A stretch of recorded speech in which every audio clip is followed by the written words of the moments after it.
Hello viewers, welcome to our channel RP এডুকেশনের EVS ক্লাসে তোমাদের প্রত্যেককে স্বাগত। আজকের টপিক খাদ্য শৃঙ্খল। তোমাদের টার্গেট প্রাইমারি টেট 2022 ও আপকামিং যে কোনো রকম টেট পরীক্ষা সহ যে কোনো অল জিকে যারা ক্লাস করো তাদের জন্য খুব গুরুত্বপূর্ণ। ইভিএস এমন একটা বিষয় যে প্রত্যেকটি চাকরির পরীক্ষার ক্ষেত্রে কিন্তু এটা গুরুত্বপূর্ণ। তো আজকে আমরা খাদ্য শৃঙ্খলের উপর এ টু জেড ডিসকাস করে দেবো, ডিসকাস ক্লাস, ঠিক আছে, একদম ডিটেলস ক্লাস। আগের দুটো ক্লাস বাস্তুতন্ত্র ও পরিবেশ বিদ্যা ও পরিবেশ নিয়ে আলোচনা করা হয়েছে, তোমরা এগুলো প্লেলিস্ট থেকে দেখে নেবে, ডেসক্রিপশন বক্সে লিঙ্ক আছে।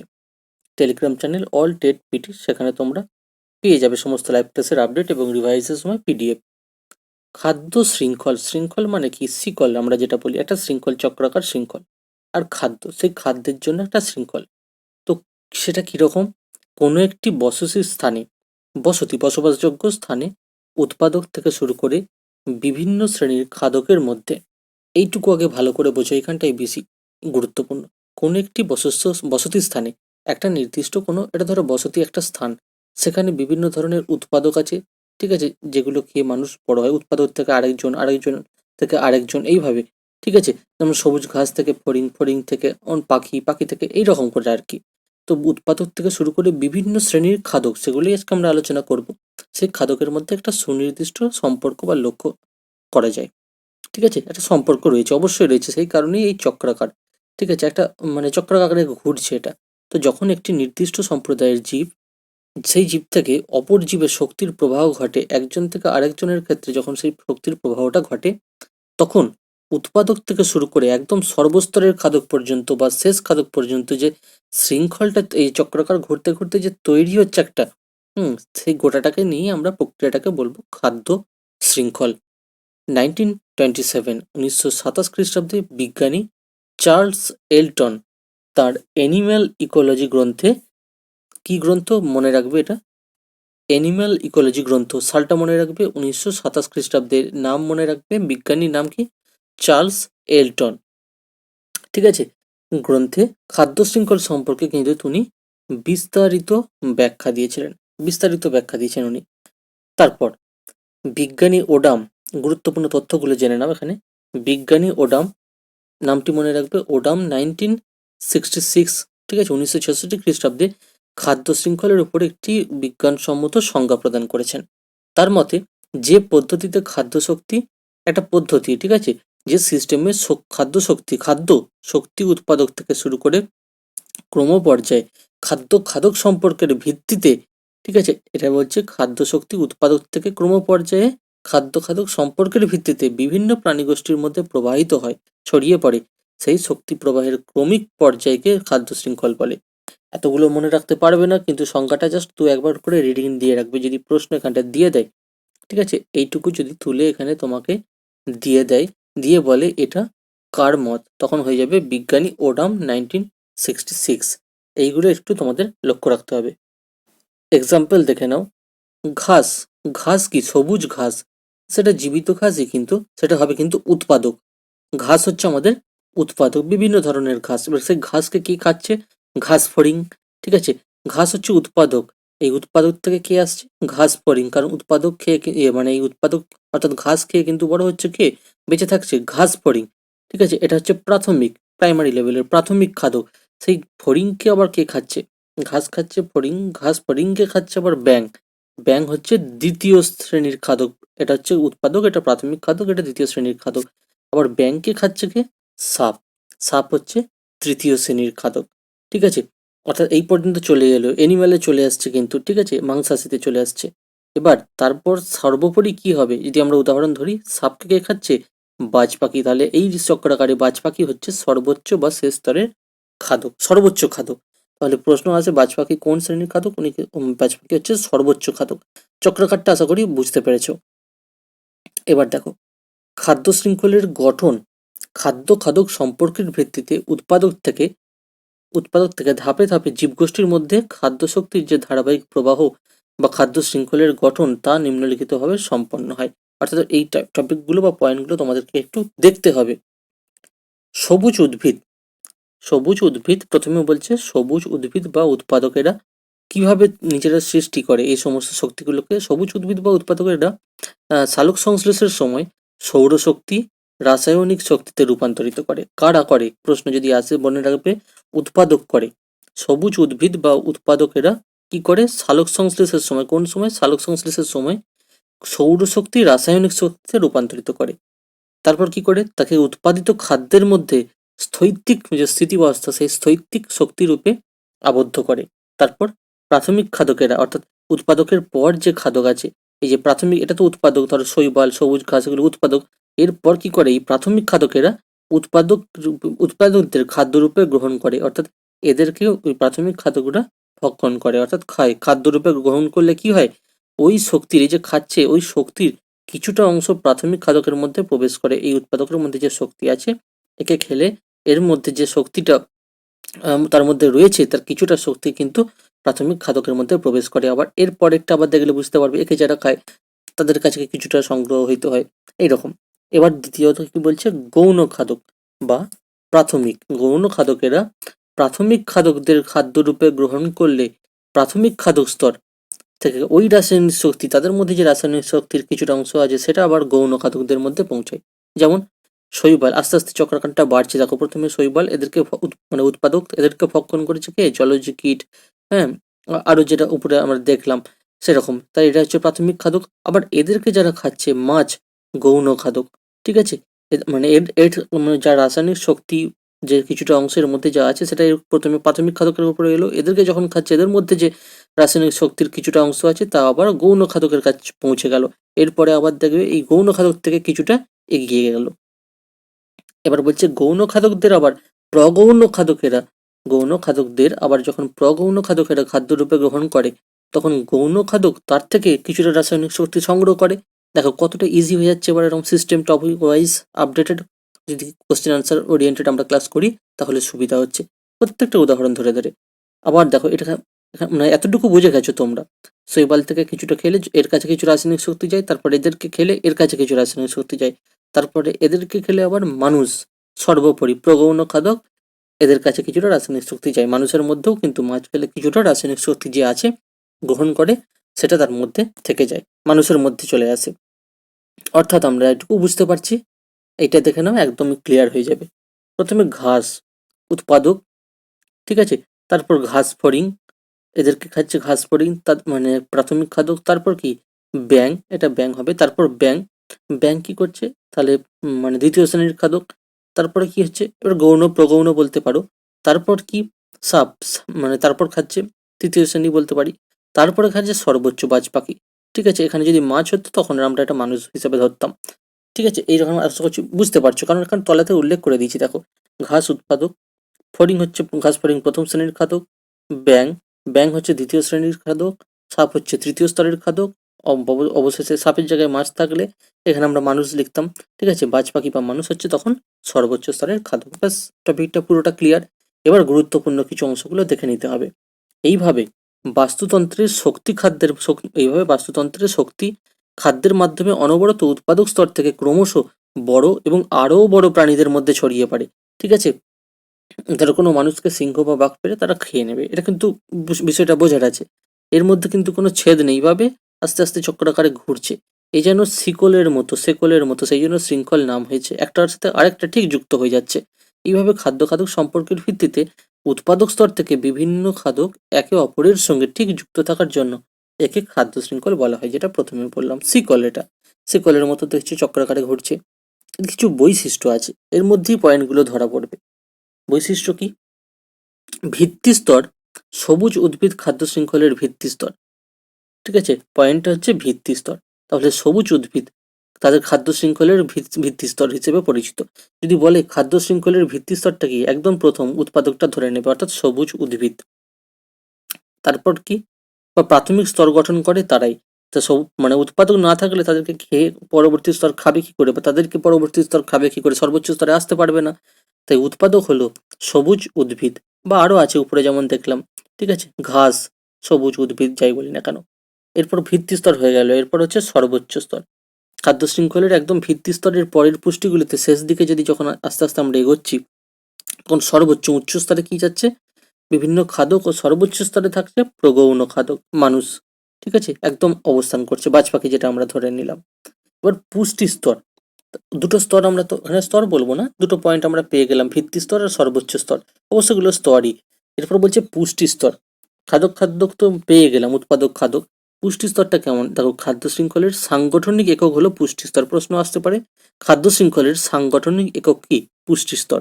এই পুষ্টি স্তরে অর্থাৎ প্রায় প্রতিটি খাদ্য শৃঙ্খলে পুষ্টি স্তরের সংখ্যা কত ডিজিটগুলো মনে রাখবে, 3 থেকে 5-এর মধ্যে মোটামুটি সীমাবদ্ধ থাকে।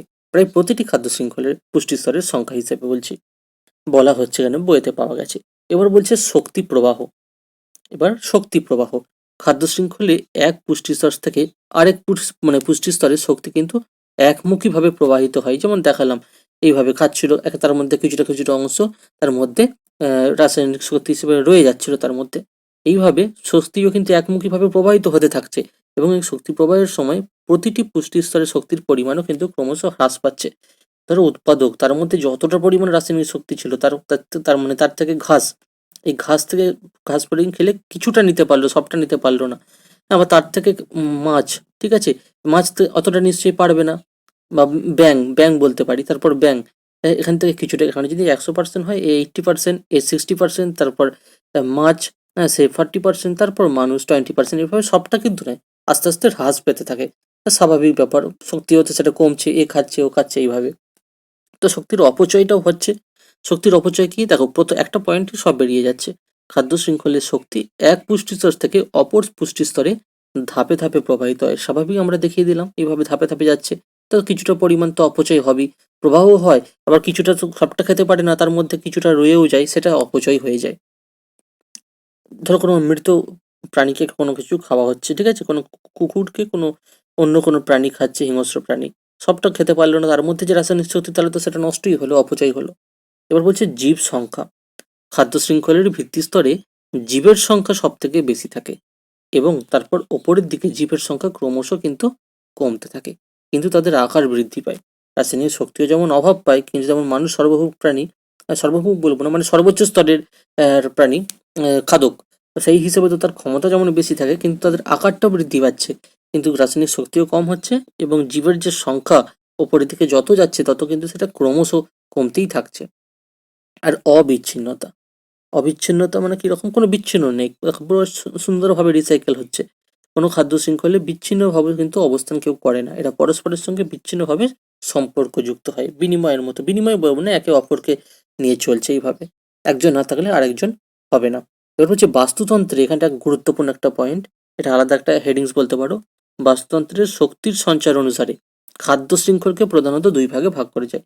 যদি বলতো শক্তির সঞ্চার অনুসারে কত ভাগে খাদ্য শৃঙ্খলকে ভাগ করা যায়, প্রধানত এরকম কোশ্চেন সহজে দেয় না, যদি দিয়ে দেয় প্রধানত দুই ভাগে। যেমন আসল জিনিসগুলো কিন্তু এইখান থেকে প্রশ্ন একটু ডিফিকাল্ট হতে পারে। কয়েকটা পয়েন্ট আছে। চারণভূমি খাদ্য শৃঙ্খলের কি অনুসারে বলেছি? শক্তির সঞ্চার অনুসারে। একটা হচ্ছে চারণভূমি, আর পরেরটা হচ্ছে জৈবিক, সেটা আমি দেখাচ্ছি। এর আবার ভাগ আছে, এগুলো জানতেই হবে। চারণভূমি খাদ্য শৃঙ্খল বা গ্রেজিং খাদ্য শৃঙ্খল, যেটা থেকে প্রশ্ন আসে, গ্রেজিং খাদ্য শৃঙ্খল। তো যে খাদ্য শৃঙ্খলে উৎপাদক স্তর থেকে শক্তি ধাপে ধাপে তৃণভোজী ও মাংসাশী প্রাণীদের মধ্যে সঞ্চারিত হয়। মনে রাখবে, তৃণভোজী ও মাংসাশী প্রাণীদের মধ্যে ধাপে ধাপে যে শক্তিটা সঞ্চারিত হয় তাকে চারণভূমি খাদ্য শৃঙ্খল বা গ্রেজিং খাদ্য শৃঙ্খল বলে। একে আবার এই খাদ্য শৃঙ্খলকে বা মোটামুটি 3 প্রকারের হয় বা ভাগ করা যায়। এই 3 প্রকারটা খুব গুরুত্বপূর্ণ। তাহলে মনে রাখবে, চারণভূমি খাদ্য শৃঙ্খল বা গ্রেজিং খাদ্য শৃঙ্খলকে কয় ভাগে ভাগ করা হয়? 3 প্রকার। ও কি কি? প্রথমে হচ্ছে শিকারীজীবী খাদ্য শৃঙ্খল, তারপর পরজীবী, তারপর মৃতজীবী। চট করে শিকারীজীবী কাদেরকে বলা হচ্ছে একবার দেখে নি চট করে। শিকারীজীবী খাদ্য শৃঙ্খল, যে খাদ্য শৃঙ্খলে খাদ্য শক্তি শুধু তৃণভোজী প্রাণীদের প্রাথমিক স্তর থেকে শুরু হয়, এবং তারপর খাদ্য খাদ্য সম্পর্কের ভিত্তিতে বৃহত্তর আকার ধারণ করে বা বৃহত্তর মাংসাশী প্রাণীর স্তরে শেষ হয়। ঠিক আছে, এই টপিকগুলো শুধু মনে রাখবে। প্রথমে তৃণভোজী প্রাণীদের থেকে শুরু হচ্ছে, তারপর ভিত্তি স্তর থেকে মাংসাশী প্রাণীদের স্তর থেকে শেষ হচ্ছে। জাস্ট 2-4 বার করে রিডিং দেবে। এই বিষয়টাকে কি বলে? শিকারীজীবী বা প্রিডেটর খাদ্য শৃঙ্খল। আর এই খাদ্য শৃঙ্খল উৎপাদক স্তর থেকে শুরু হয়। পরবর্তী পর্যায়ের ধাপ, এটা জানার দরকার নেই, এখানে অনেকটা তোমরা জেনেছো। ক্রমশ হ্রাস পায়, এগুলো তো আগেই আমরা পেয়েছি। যেমন ধরো ঘাস থেকে ঘাস পড়ি থেকে ব্যাং থেকে সাপ থেকে ময়ূর। ঠিক আছে, বুঝতেই পারছো। ক্রমশ যেমন শিকারী জীবী, প্রত্যেকটা শিকারী, এ ওকে শিকার করছে, এ তাকে শিকার করছে, এইগুলো পুরোটাই হচ্ছে শিকারী জীবী। ঘাস পড়ি ব্যাং সাপ ময়ূর। এরপর পরজীবী। পরজীবী জিনিসটা কি? এগুলো শিকারিটা তো পেলাম। উদাহরণ দেখতে পাচ্ছি কুকুর, কুকুর থেকে কৃমি, কৃমি থেকে আদ্র প্রাণী। এটা সুন্দর একটা বিষয়, জেনে নাও। যে খাদ্য শৃঙ্খলে খাদ্য খাদক সম্পর্ক বৃহৎ জীব থেকে শুরু করে, আগেরটা ছোট থেকে বড়র দিকে গেছে, এটা বলছে বড় থেকে ছোটর দিকে। ঠিক আছে, বড় থেকে ছোটর দিকে আসছে এটা।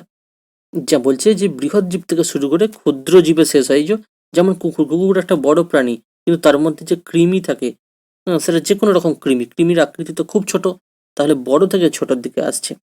তারপর কি আদ্য প্রাণী, এর পরের পয়েন্টটাই পেয়ে যাব, যে জীবিত শেষ হয়ে বড় থেকে ছোটর দিকে আসে তাকে পরজীবী খাদ্য শৃঙ্খল বা প্যারাসাইটিক প্যারাসাইটিক খাদ্য শৃঙ্খল বলে। এই খাদ্য শৃঙ্খলে কি হয়, ক্ষুদ্র জীব বৃহৎ জীবকে এমনভাবে ভক্ষণ করতে থাকে, কৃমির মধ্যে প্রবেশ করে এমনভাবে ভক্ষণ করে যাতে বৃহৎ জীব বা পোষক কখনো মারা না যায়। ঠিক আছে, মারা যাবে না কিন্তু আদ্য প্রাণী, কিন্তু তার মধ্যে রয়ে যাবে, তাকে ভক্ষণ করতে থাকবে।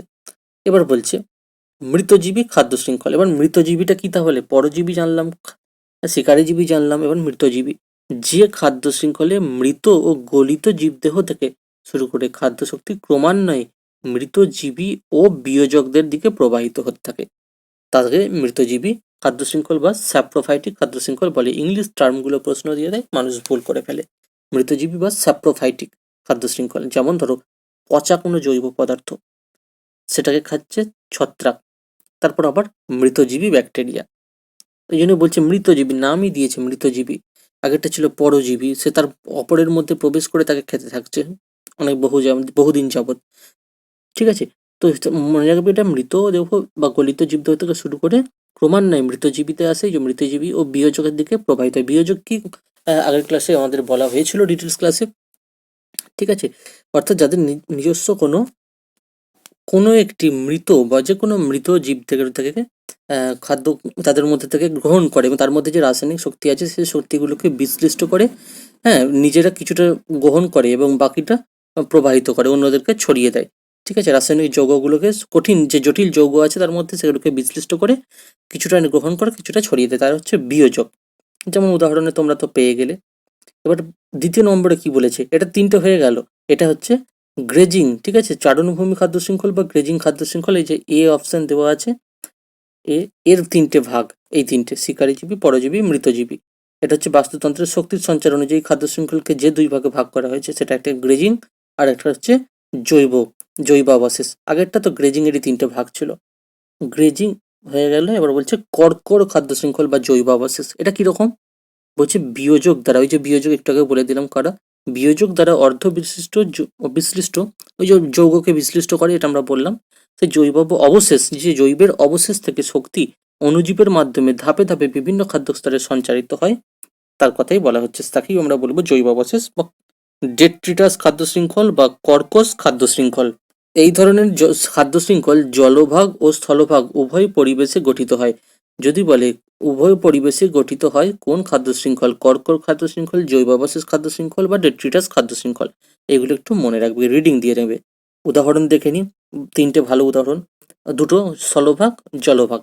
স্থলভাগে দেখো পচনশীল জৈব বস্তু, জলভাগে পচনশীল জৈব বস্তু।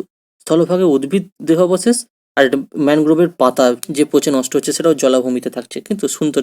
যেমন ধর সুন্দরবনের কথা বলি, পশ্চিমবঙ্গের, ওয়েস্ট বেঙ্গলের। তো এই তারপর কি আছে, মানে স্থলে আছে কেঁচো, জলে আছে পতঙ্গের লার্ভা। তারপর আছে কেঁচো থেকে শ্যামা পাখি, এক ধরনের পাখি, শ্যামা পোকাও বলে অনেক রকমের। ঠিক আছে, আবার পাখিও বলে। আর এখানে আছে কি, ছোট মাছ। আর তার সেই শ্যামা পাখিকে ধরে গিয়ে বাজ পাখি, আর ছোট মাছকে ধরে বড় মাছ। ঠিক আছে, স্থলভাগ আর জলভাগের যে জৈবাবশেষ বা ডেট্রিটাস খাদ্য শৃঙ্খল, তোমরা এটা বুঝে গেলে। এখানে অনেকে বলে যে অসম্পূর্ণ খাদ্য শৃঙ্খলে নাকি আছে, মানে সবটাই কিন্তু সম্পূর্ণ নয়। যেমন এটা একটা হিন্টস হিসেবে ধরে নাও, অসম্পূর্ণ খাদ্য শৃঙ্খল কি, যে খাদ্য শৃঙ্খলে সবুজ উদ্ভিদ থাকবে না, অর্থাৎ উৎপাদক থাকবে না। তাহলে কি হবে, উৎপাদক না থাকলে শুধু খাদক, বিয়োজক বা যে কোনো একটিতে থাকে। ঠিক আছে, আর যে শৃঙ্খলের মধ্যে শুধু বিয়োজক বা যে কোনো একটি থাকে, তারপর থেকে তার কাছে অন্য আরেকজন যাচ্ছে কিন্তু উৎপাদক থাকছে না, সেটাকে আমরা বলবো অসম্পূর্ণ, যেহেতু উৎপাদকটা নেই, বিক্ষিপ্ত, খাপছাড়া, স্থায়ী। উদাহরণ দেখানো পরজীবী আর মৃতজীবী। পরজীবী খাদ্য শৃঙ্খলের মধ্যে সরাসরি মানুষ, তিনি বলে মানুষ তো তার আগে অনেক কিছু খায়, সর্বোচ্চ শ্রেণীর খাদক তার আগে আরও আছে। কিন্তু দেখো, বুঝতে হবে, এখানে বলেই দিচ্ছি উৎপাদক থাকবে না। দেখো, মানুষ, মানুষ থেকে কি মশা, মানুষকে কিন্তু মশা খায়, মানুষ মশা খায় না। ঠিক আছে, অর্থাৎ মশা মানুষের রক্ত খায়, এটা বুঝে নিতে হবে। আবার কি মশা থেকে আবার কি আসে, ভাইরাস আসে। কি ভাইরাস? Dengue virus. দেখো, মানুষ খাচ্ছে মশা, মানুষের রক্ত কিছু একটা অংশ খাচ্ছে, তারপর তার থেকে আবার ছড়িয়ে যাচ্ছে কি ডেঙ্গু ভাইরাস। এখানে তো মৃতজীবীদের ক্ষেত্রে কি, এটা তো পরজীবী। মৃতজীবী হচ্ছে মৃতদেহ, একটা মৃতদেহ মানে তার কোনো প্রাণ নেই, মৃত। হ্যাঁ, তার থেকে আবার ছত্রাক, ছত্রাক হচ্ছে আবার কেঁচো। ঠিক আছে? অর্থাৎ মানুষ থেকে মশা, মশা থেকে ডেঙ্গু ভাইরাস, মৃতদেহ থেকে ছত্রাক, ছত্রাক থেকে কেঁচো। এগুলো হচ্ছে অসম্পূর্ণ একটা খাদ্য শৃঙ্খল। এখানে কোনো সবুজ উদ্ভিদ ইত্যাদি এসব কিছু নেই। অনেকে এটা দাবি করেছে। তাহলে লাস্ট আমরা হয়ে গেল, আমরা শুধু গুরুত্বটা দেখে নেবো, তাহলেই তোমরা আজকের ক্লাসটা আশা করবো কমেন্টে তোমরা জানাবে। আগে গুরুত্বটা দেখে নাও। বাস্তুতন্ত্র তথা সমগ্র জীবমণ্ডলের অস্তিত্ব রক্ষার জন্য খাদ্য শৃঙ্খলের গুরুত্ব অপরিসীম, এটা আমরা জানতে পারলাম। কয়েকটা পয়েন্ট শুধু হাইলাইট করে নাও। এখানে খাদ্য শক্তি অন্যান্য জীবে স্থানান্তরিত হওয়ার কথা আছে। কাদের মাধ্যমে? স্বভোজী উদ্ভিদ থেকে, তারপর একদম অন্যান্য জীবে সরাসরি চলে যাচ্ছে। তারপর কি প্রয়োজনীয় খাদ্য নিজেরাও খাচ্ছে, আবার পরবর্তী স্তরে তাদেরকে যারা খাচ্ছে তাদের মধ্যেও কিছু খাদ্য ও শক্তি, হ্যাঁ, সব ছড়িয়ে পড়ছে। আবার নষ্ট হলে সেটা অপচয়ও হচ্ছে। কারণ বাস্তুতন্ত্রের অস্তিত্ব কিন্তু বিপন্ন হয়ে পড়বে যদি খাদ্য শৃঙ্খলটা, যে চক্রাকারটা নষ্ট হয়ে যায়। তাই উৎপাদক ক্রমপর্যায়ের খাদকেরও মানে সংখ্যা যত হ্রাস পায়, কিন্তু প্রয়োজনীয় খাদ্যের আয়তন বৃদ্ধি পেয়ে যায়। সেই কারণে খাদ্য শৃঙ্খল যত সংক্ষিপ্ত হয়, বাস্তুতন্ত্র তত সুগঠিত হয়। ঠিক আছে? অর্থাৎ ভালো করে বোঝো, এই খাদ্য শৃঙ্খলটা যত সংক্ষিপ্ত হবে, ছোট আকারে হবে, অত সমৃদ্ধ হবে তত। আর বাস্তুতন্ত্রটাও তত সুগঠিত হতে পারবে। কারণ কি, যত ছড়িয়ে পড়বে তত মাঝে মাঝে বিনিময় আসবে, হ্যাঁ, মাধ্যম এসে যাবে। সেই কারণে বলছে, কারণ প্রয়োজনীয় খাদ্যের আয়তন বৃদ্ধি পেলে কি হয়, খাদ্য পরিমাণও তো কমে যাবে। তাই খাদ্য শৃঙ্খলটা যত ছোট হয়, তার মধ্যে গ্যাপটাও তত ছোট থাকছে, তাই বাস্তুতন্ত্র তত সুগঠিত হবে। তো এই ছিল ক্লাস। কেমন লাগলো জানিয়ে দাও। ভালো লাগলে লাইক, কমেন্ট, শেয়ার করতে ভুলো না। কমেন্টে অবশ্যই মতামত দাও, আগের দুটো ক্লাস কেমন লেগেছে আর এই ক্লাসটা কেমন লাগলো। 3টে ক্লাস হয়ে গেছে, ডেসক্রিপশন বক্সে প্লেলিস্টের লিঙ্ক পাবে, সেখান থেকে তোমরা জয়েন হয়ে যাবে। ঠিক আছে? আর সমস্ত আমাদের টেলিগ্রাম চ্যানেল অলটেড পিডি তোমরা স্ক্রিনে হাইলাইট হচ্ছে, সেখানে সমস্ত লাইভ ক্লাসের আপডেট এবং রিভাইজের সময় পিডিএফ ফ্রিতে, ফ্রি অফ কস্ট প্রোভাইড করে দেওয়া হয়। তোমরাও নিয়মিত যদি ফ্রি অফ কস্ট ক্লাস করতে চাও, যারা নতুন তাদের বলবো চ্যানেলটি সাবস্ক্রাইব করে পাশে থাকা বেল আইকন প্রেস করে অল করে দাও, সবার আগে সব আপডেট নিজের ফোনে পাওয়ার জন্য। ইন্টারনেট অন থাকলেই পেয়ে যাবে। আর অবশ্যই যে কোনো সোশ্যাল মিডিয়ার গ্রুপে, টেড গ্রুপে তোমরা অবশ্যই ফ্রি অফ কস্টগুলো করে দাও। এটা হয়তো ফ্রি অফ কস্ট বলে কেউ গুরুত্বটা কম দেবে না, এগুলো খুব প্রয়োজন। ঠিক আছে? তোমরা অবশ্যই শেয়ার করে দিও। ভালো লাগলে কমেন্টে মতামত জানাও। Thank you for your time.